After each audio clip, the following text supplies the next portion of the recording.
नमस्कार, स्वागत है आपका केदारखंड एक्सप्रेस न्यूज में। मैं हूं आपके साथ कुलदीप नाड़ा आजाद।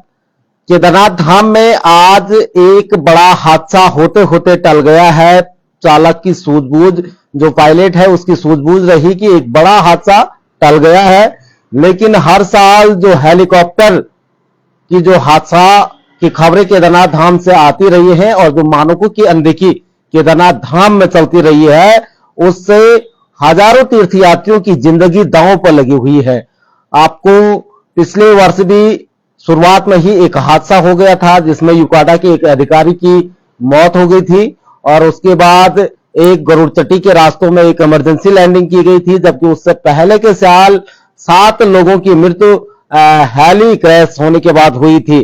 और 2010 में पहला हेली हादसा केदारनाथ धाम में हुआ था और 2010 के बाद लगातार हेली क्रैश होते गए और अब वर्ष 2024 तक करीब 34 लोगों की मौतें हेली दुर्घटनाओं में हुई हैं।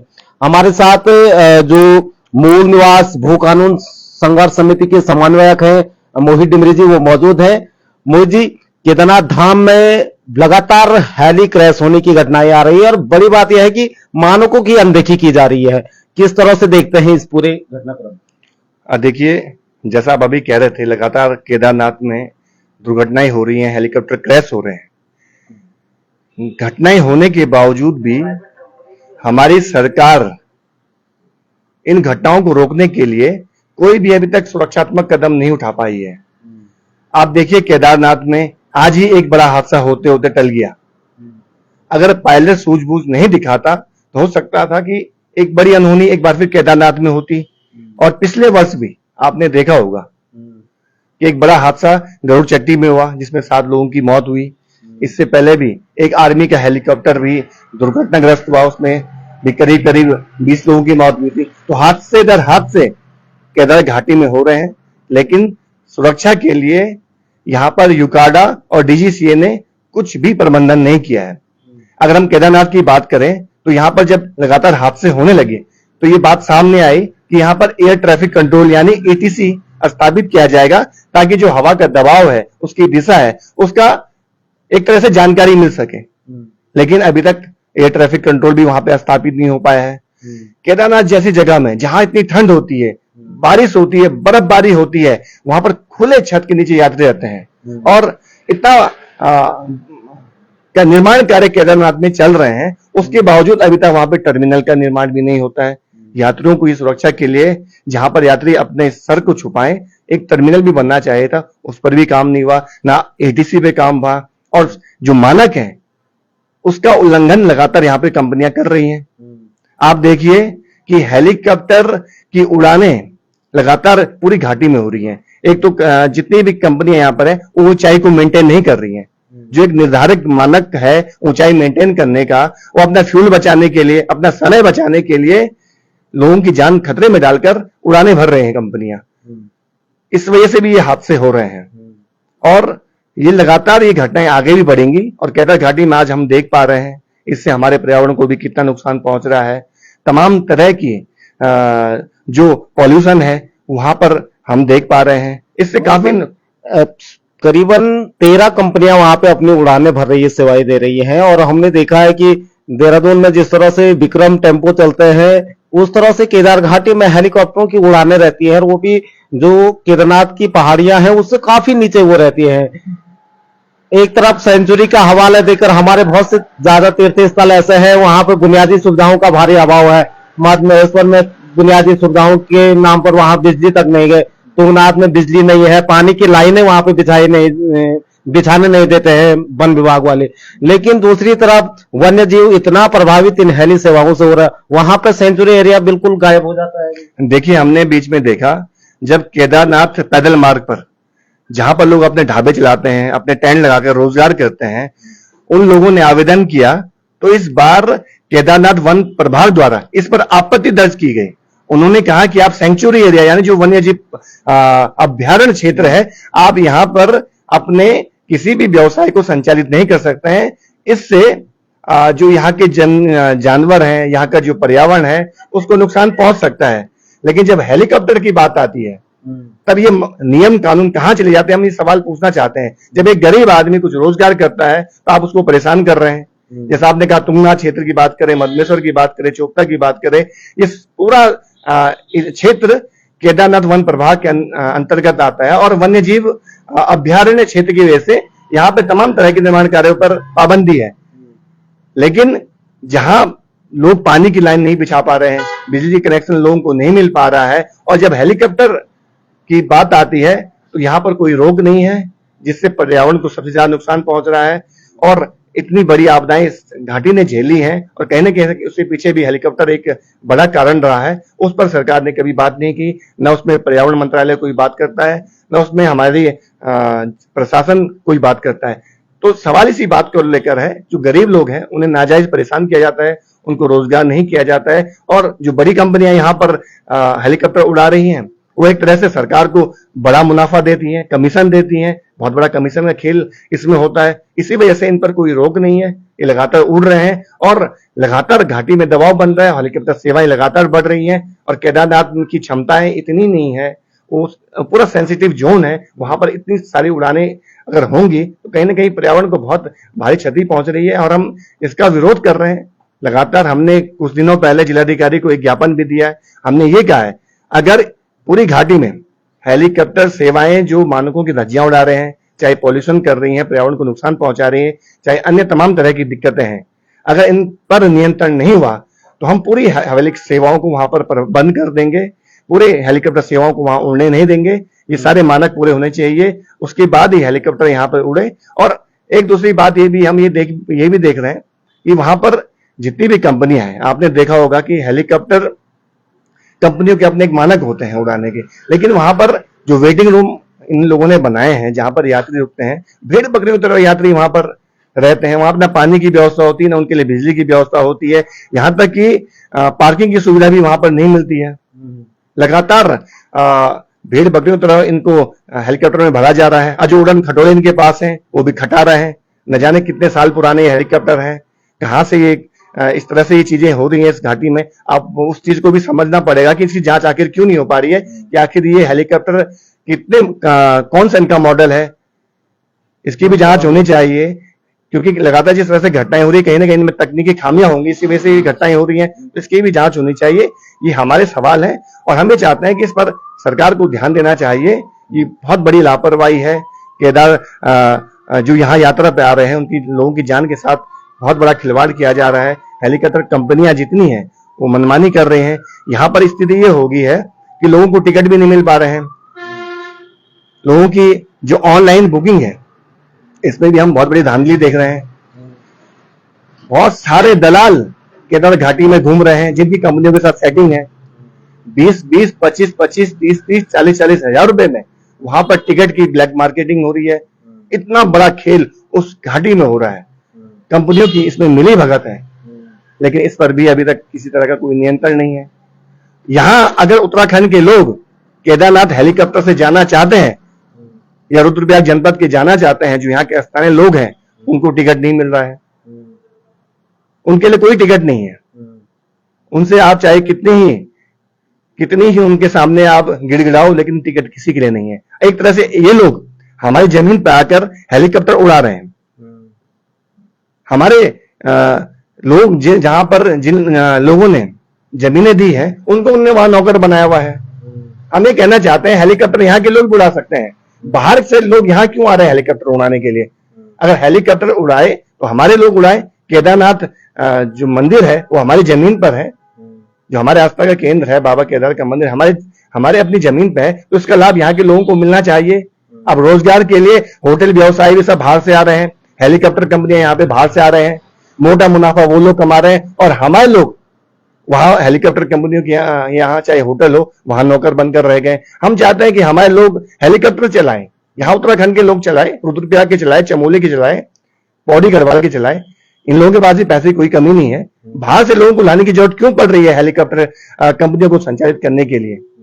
यहाँ के लोगों की क्षमताएं हैं, तो हमारी ये भी मांग है कि लोकल लोग ही हेलीकॉप्टर यहाँ पे चलाने चाहिए, लेकिन एक सीमा के तहत। ऐसा ना हो कि पूरी घाटी में जिस तरह से उड़ानें हो रही हैं, एक दिन में हजारों उड़ानें इस घाटी में हो रही हैं वो सीमित संख्या में होनी चाहिए ताकि हमारा पर्यावरण भी बचे और यात्रा भी सुगमता से हो। इस तरह की सरकार को यहाँ पर पहल करनी चाहिए। हम देखते हैं कि जब कोई हादसा होता है तो उसके बाद यूकाडा और जो तमाम जिम्मेदार एजेंसियां हैं वो थोड़ा बहुत हरकत में आती हैं, केदारनाथ में डेरा जमा लेती है और कुछ दिन हो हल्ला जब तक शांत नहीं हो जाती है तब तक वो वहां पे लगातार मॉनिटरिंग करती है, लेकिन उसके बाद फिर स्थिति ढाक के तीन पात हो जाती है और फिर इस तरह के बड़े हादसों की पुनरावृत्ति होती है। केदारनाथ एक तो आपदा की दृष्टि से बहुत संवेदनशील स्थान है, वहां पे लगातार जो ग्लेशियर हैं वो पिघल रहे हैं। पर्यावरणविद हर समय चिंता जताते हैं कि वहां पर बहुत ज्यादा अत्यधिक भीड़ भाड़ ठीक नहीं है, क्योंकि 2013 की आपदा हमने झेली है। उसके बावजूद भी सरकार इतनी होड़ क्यों मची है कि केदारनाथ में लगातार तीर्थ यात्रियों की संख्या बढ़ा रही है, लगातार हैवी कंपनियों को वहां पे इस तरह से अनुमति दे रही है, हुड़दंग करने की अनुमति दे रहे हैं, और उसके अलावा जो पुनर्निर्माण का कार्य वहां पर धड़ल्ले से बड़े पैमाने पर चल रहा है। कहीं ना कहीं हम एक नई आपदा को न्योता तो नहीं दे रहे इस पर। देखिए, हेलीकॉप्टर की उड़ान से पहले डीजीसी और यूकाडा की टीम पहुंचती है जो तमाम तरह की जांचें करते हैं। इसमें बहुत सारी चीजें होती हैं, जैसे मैंने आपको बताया कि पार्किंग की सुविधा है, अप्रोच रोड बनाई गई है, वो मानक के तहत बनी है नहीं बनी है, उसमें गड्ढे तो नहीं है, वेटिंग रूम की स्थिति क्या है, तमाम तरह की जांचें होती हैं, या वहां पर फायर का सिस्टम प्रॉपर है कि नहीं है, उसके बाद ही इनको अनुमति मिलती है। लेकिन इस बार हमने देखी इनकी टीम ने कब निरीक्षण किया, कब ये लोग आए, इस बारे में कहीं जानकारी नहीं है। तो ये जो उड़ानें यहाँ पर हो रही हैं इसमें किसी भी तरह का कोई मानक पूरे नहीं किए जा रहे हैं, बिना मानकों के ही उड़ानें हो रही हैं और पर्यावरण को वास्तव में इससे बहुत बड़ी क्षति पहुंच रही है।